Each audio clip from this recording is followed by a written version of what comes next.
Les modèles d'affaires freemium deviennent omniprésents, mais sont-ils pour autant efficaces? Et si finalement des sites emblématiques comme Dropbox pour l'hébergement de fichiers ou Le Bon Coin pour les petites annonces n'étaient pas finalement des exceptions? Rappelons tout d'abord que le modèle d'affaires freemium consiste pour une entreprise à proposer une offre gratuite pour le plus grand nombre et une offre payante pour une population plus réduite. D'un côté, la gratuité du service permet de bâtir de larges audiences pouvant dégager des revenus publicitaires, constituer une source importante de données ou migrer vers le service payant.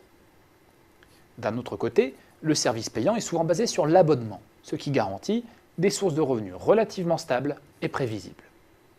Derrière ce modèle séduisant se cachent des arbitrages particulièrement délicats à réaliser qui font qu'aucun modèle freemium n'est similaire à un autre et que le freemium n'est certainement pas un remède miracle.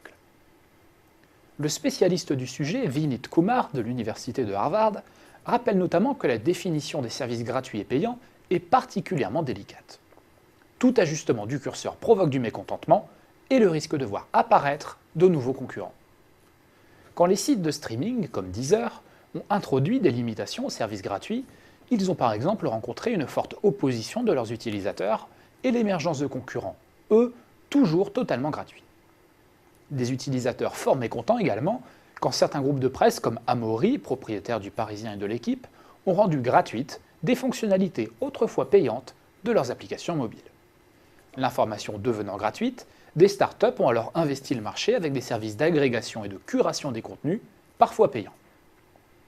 Autre défi, c'est celui de communiquer de façon efficace deux promesses de valeur différentes.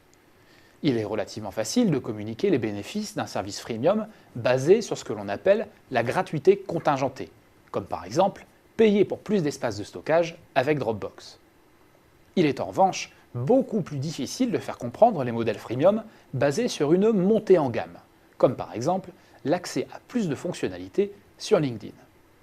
Plus la nature des services gratuits et payants est différente, plus il est difficile de formuler des promesses de valeur bien comprises par l'utilisateur. Dernier défi majeur enfin, l'estimation du niveau critique d'utilisateurs payants.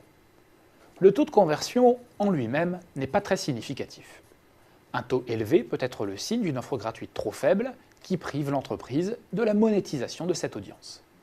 Un taux faible peut être le signe d'une offre gratuite trop généreuse et qui pourrait devenir payante, ou un service payant mal compris ou sans intérêt.